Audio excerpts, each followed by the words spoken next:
Hello everybody and welcome back to another Fortress of Solitude comic book review. This time we're going to hop on over into Green Lantern issue 2 by Jeremy Adams, Philip Kennedy Johnson, Xermanico and Montos. Picking up from the ending of the last issue, we explore the events leading up to the present day as Hal Jordan is back as Green Lantern and Jeremy Adams has a bit of fun with it, pitting him against the demolition team of all people and using the Lantern's powers to channel a little bit of Batman, having the hero conjure up some spooky ghosts to scare the villains, who are busy breaking into a graveyard of all places. It doesn't last long though, as Hal's ring disappears again, leaving him in a very dangerous situation, which is a little undercut by the fact that we know he actually survives the fall from atmosphere, since we cut to him in the present day where Kilowog joins Hal on Earth at his trailer and gives him a bit of a stern talking to about getting his life together. I have really missed these little chats between Hal and Kilowog, acting as both a sort of mentor and former trainee, former apprentice of Kilowog, but also they're just best friends, just kind of hanging out, drinking Mountain Dew and sharing stories. Xermanico's art for the issue is super clean and colourful, especially in these pages with Kilowog's nice pink skin, but he's really having fun with Hal's constructs and not doing the usual,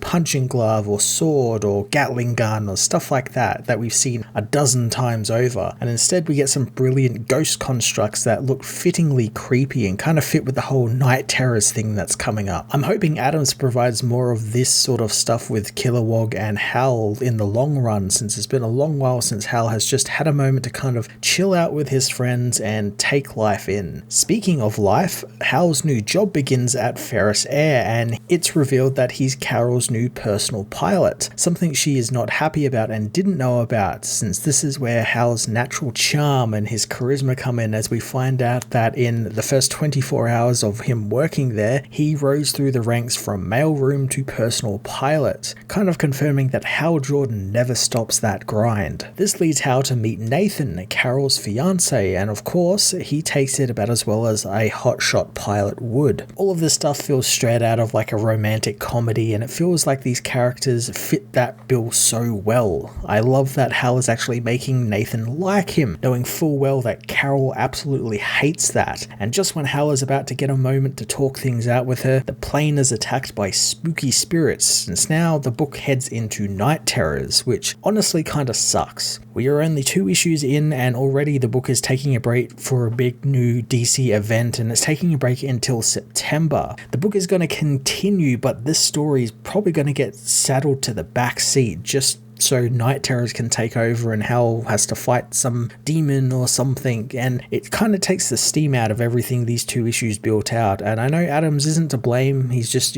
following orders of the editorial and what other writers are doing with this night terrors thing, but it makes the issue that much harder to get invested in, since the next time we're going to pick up with this story properly is probably going to be in about 3 or 4 months. Philip Kennedy Johnson meanwhile keeps chugging along with his John Stewart backup story, giving us more cool cosmic horrors battling a lone Green Lantern as John goes through the motions of adapting back to civilian life. I really like how Johnson dived into how soldiers can come back from war and have trouble adapting to normal everyday life, especially after being in such high stress environments for so long. And I love that it's got a kind of double meaning for John, since he was a soldier on Earth, but then he was also a space cop and a soldier in space. Both would provide wildly different situations and wildly different stressful environments, and it makes it even harder to come back from. So getting to explore that with this character, as well as with a writer who himself is a veteran, is really cool, since you get that kind of cool, unique aspect that only he would understand, that very relatable aspect to the character. Johnson peppers in some cool little mysteries this issue as well, as Lantern Shepherd is revealed to have a ring that John recognizes. It's not revealed who that ring belongs to, but it would be kind of cool if it sets up that it's John's original ring, since it's obvious he doesn't need a ring anymore, and maybe this could be something of John being the Lantern's final teacher and kind of passing on his power to this Lantern, the last Lantern. Montos's art continues to be an absolute beauty this issue. It's gritty, contrasting colors popping off the page really well, and we get that cool new John Stewart look that he had back during Dark Crisis, which is kind of part Kingdom Come from Alan Scott, this whole sort of armor made out of a construct, but then it also blends like John's classic look with his symbol and like a cool cape looking thing. I just love how the lanterns are always positioned against the dark and the backgrounds and the villains, really helping to visualize Johnson's story of a soul lantern facing just the insurmountable odds of the cosmic horror darkness that lurks in the universe. Green Lantern's issue 2 continues to build out Hal Jordan's return to Earth and how he's adjusting back to civilian life as a pilot, mirrored nicely with John's future story of him returning to a life he thought he left behind. The only downside is the impending Night Terrors tie-ins, which really take the wind out of the story's sails way too early. I'm going to give this issue a 7.5 out of 10, so check it out if you want to, as Night Terrors begins next issue.